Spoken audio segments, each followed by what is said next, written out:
Hello friends, मैं doctor Sanjeet. मेरे साथ है अशोक गुप्ता भैया। ये सिद्धार्थनगर जिले से बिलोंग करते हैं और यहाँ से लगभग 265 किलोमीटर इनकी डिस्टेंस है। किलोमीटर। जी जी। और इनको ग्रेड 4 का फिस्टुला डायग्नोस किया था। तो रिपोर्ट दिखा दो बेटा। आप रिपोर्ट को अच्छे से पढ़ सकते हैं। इसमें 2 इंटरनल ओपनिंग दिख रही होगी, एक 6 o'clock पे, एक 9 o'clock पर। जो 6 o'clock पे है वो लगभग 2.5 सेंटीमीटर अंदर है, और जो 9 o'clock पे है वो 4.1 सेंटीमीटर अंदर है।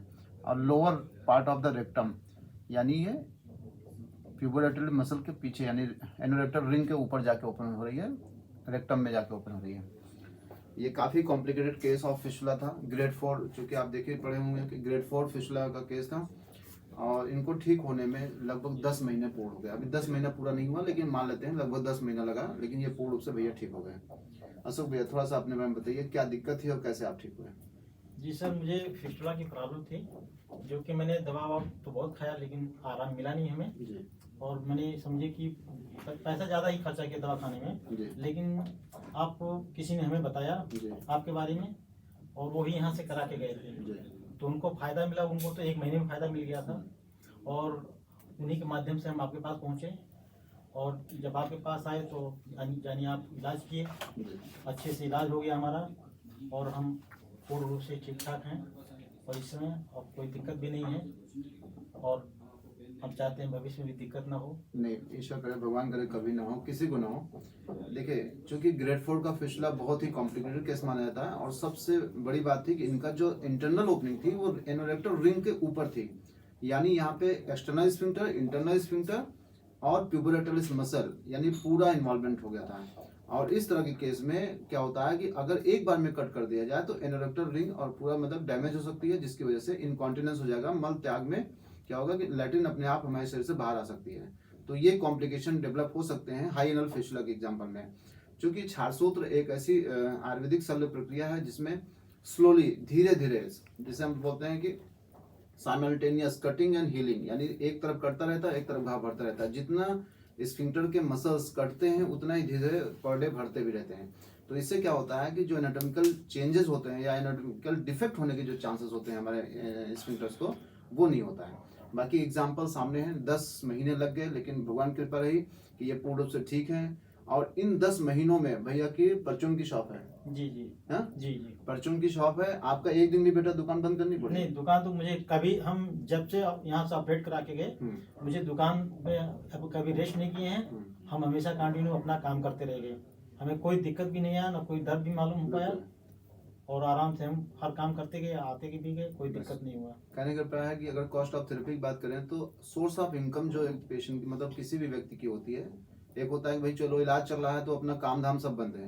तो इसमें इलाज के दौरान आप अपना काम कर रहे थे, तो जो सोर्स ऑफ इनकम थी, चूंकि एक बहुत मिडिल क्लास भी हम कह सकते हैं, लोअर क्लास में, क्योंकि परचून की दुकान चलाने वाले व्यक्ति की कितनी सोर्स ऑफ इनकम हो सकती है।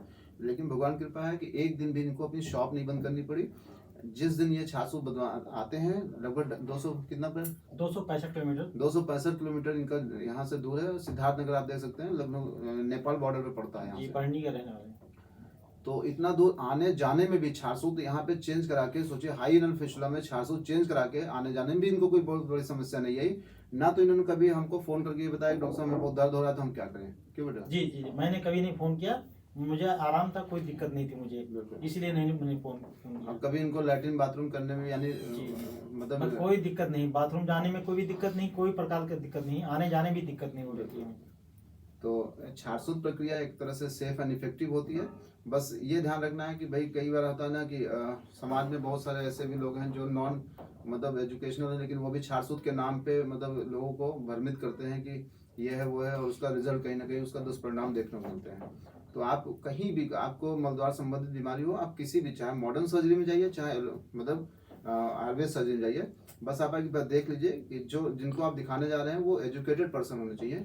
क्योंकि हमारे समाज में बहुत, क्योंकि ऐसा इनके साथ हो चुका है, इसलिए बता रहे हैं कि एक बार इनके साथ ऐसा हो चुका है कि ये फंस चुके हैं, इसलिए ये बता रहे थे। तो हमें नहीं बताना है कौन है, लेकिन यह है कि आप कहीं भी इलाज कराइए, सब डॉक्टर सबसे अच्छे होते हैं। बस आप देख लीजिए पढ़े लिखे डॉक्टर होने चाहिए। बस कि मतलब जब वो पढ़े लिखे डॉक्टर का मतलब होता है जब आप जाएंगे तो उनके पर्चे पे उनका नाम, उनका डिग्री उग्री सब लिखी होती है। ऐसे कहीं, ऐसे किसी भी डॉक्टर से मत इलाज करिए जिनके पास कोई डिग्री ना हो। कहने का अभिप्राय है जी। कि डिग्री, क्योंकि कई बार होता है कि कुछ लोग गलत तरीके से इसको मतलब छासूत के नाम पे मतलब लोगों का ट्रीटमेंट कर रहे हैं और कई बार गलत ट्रीटमेंट कर देते हैं और उसका भुक्तभोगी होता है कि छासूत बहुत गलत थेरेपी होती है। जबकि छासूत अगर सही से किया जाए तो ना तो इतना दर्द होता है और कॉम्प्लिकेटेड से कॉम्प्लिकेटेड केसेस को भी बहुत आसानी से ठीक किया जा सकता है। अगर हम एनोरेक्टल केसेस में देखें, मॉडर्न सर्जरी भी बहुत बेहतरीन होती है, चाहे फिस्टुलोटॉमी है, फिस्टुलेक्टॉमी है, लिफ्ट है या वैफ्ट है या ग्लू फाइब्रिन ग्लू टेक्निक है, सभी टेक्निक्स बहुत ही अच्छे से होती है।